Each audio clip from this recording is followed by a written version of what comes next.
వింజమూరులోని Jai Bhim Nagar colony వాసులకు శ్మశాన వాటికకు వెళ్లేందుకు రహదారి ఏర్పాటు చేయాలని కోరుతూ కాలనీ వాసులు సోమవారం ఎంఆర్ఓ స్వర్ణకు వినతిపత్రం అందజేశారు. గత 50 సంవత్సరాల నుండి అక్కడ జీవనం సాగిస్తున్నామని, ప్రస్తుతం శ్మశాన వాటికకు సరైన దారి లేక అంత్యక్రియల సమయంలో తీవ్ర ఇబ్బందులు ఎదుర్కొంటున్నామని వారు ఆవేదన వ్యక్తం చేశారు. దారి లేక వాగులో నుండి వెళ్తున్నామని, వర్షాకాలంలో పరిస్థితి మరింత దయనీయంగా మారుతుందని తెలిపారు. ప్రజల ఇబ్బందులను దృష్టిలో ఉంచుకొని శ్మశాన వాటికకు శాశ్వత రహదారి ఏర్పాటు చేసి సమస్యను వెంటనే పరిష్కరించాలని ఎంఆర్ఓను కోరారు. ఈ కార్యక్రమంలో జై భీమ్ కాలనీకి చెందిన పలువురు మహిళలు, యువకులు, గ్రామస్తులు పాల్గొన్నారు. మేము ఇంజమూరు మండలము, ఇంజమూరు గ్రామం నార్త్ ఎస్సీ కాలనీకి సంబంధించిన మాలుగా నివాసులము. మేము గత 50 సంవత్సరాల నుంచి మేము నార్త్ ఎస్సీ కాలనీ మీద మేము ఉంటున్నాము. మా పెద్దవాళ్ళు ఎవరైనా చనిపోతే మా గ్రామానికి ఉత్తర భాగం ఉన్నటువంటి ఆ భాగాన అక్కడ మేము వాళ్ళని అక్కడ బుట్ చేసుకుంటూ ఉంటున్నాము.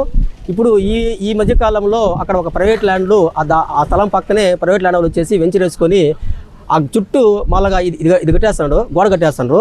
ఈ గోడ కట్టడం వలన మాకు అసలుకి ఆ శ్మశానానికి వెళ్ళేదానికి అసలు దారే లేకుండా చేస్తున్నారు. దాని పక్కన వాగు ఉంది. ఒకవేళ మేము వెళ్ళాలంటే ఆ వాగులో గుండా వెళ్ళాల్సి వస్తుంది. ఇప్పుడైతే వాగులో నీళ్ళు లేవు కాబట్టి వాగులో గుండా మేము పోగలము. రేపటి రోజున వాగు కానీ వచ్చేస్తే మేము వెళ్ళేదానికి అవకాశం లేదు. మేము అక్కడికి వెళ్ళేదానికి, శ్మశానానికి వెళ్ళేదానికి దారి లేకుండా మామూలుగా వెళ్ళిపోయింది. ఈరోజు ఇది మా యొక్క సమస్యని మేము మన యొక్క ఎంఆర్ఓ గారికి మేము మామూలుగా చెప్పుకున్నాము. ఎంఆర్ఓ గారు వచ్చేసి ఆ సమస్య మేము వాళ్ళు వచ్చేసి మామూలుగా చూస్తాము, మీకు ఒక సమస్యను కూడా పరిష్కరిస్తామని చెప్పారు.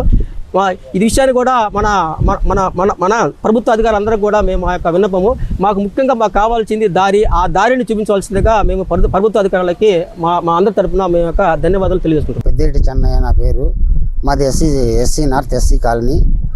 మాకు శ్మశాన స్థలానికి చాలా ఇబ్బంది పడుతున్నాం. మేము దారి కూడా లేకుండా అంతా బూట్ చేస్తున్నారు. మాకు దారి కల్పించాల్సిందిగా కోరుచున్నాం. అక్కడే సమాధులు పెట్టుకుని అక్కడే ఉంటున్నాము. మాకు 50 సంవత్సరాలు చాడుకుంటున్నాము. ఇప్పుడు వచ్చేసి దారి కట్టేసి మాది పట్టా భూమి అంటున్నారు. మాకు దారి లేకుండా అయింది.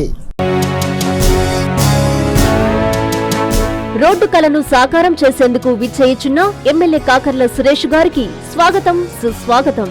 ఎన్నో సంవత్సరాలుగా కొండాపురం మండలం సాయిపేట కొమ్మపాలెం రోడ్డు నిర్మాణ కలను ముఖ్యమంత్రి శ్రీ నారా చంద్రబాబు నాయుడు గారు, గౌరవనీయులు ఉప ముఖ్యమంత్రి శ్రీ పవన్ కళ్యాణ్ గారు, గౌరవ ఎంపీ శ్రీ వేమిరెడ్డి ప్రభాకర్ రెడ్డి గారు, గౌరవనీయులు ఉదయగిరి ఎమ్మెల్యే శ్రీ కాకర్ల సురేష్ గారు సహకారంతో నిజం కాబోతోంది. 3,85 లక్షల రూపాయల నిధులతో రోడ్డు నిర్మాణానికి శంకుస్థాపన చేసేందుకు విచ్చేయుచున్న ఎమ్మెల్యే కాకర్ల సురేష్ గారికి స్వాగతం, సుస్వాగతం.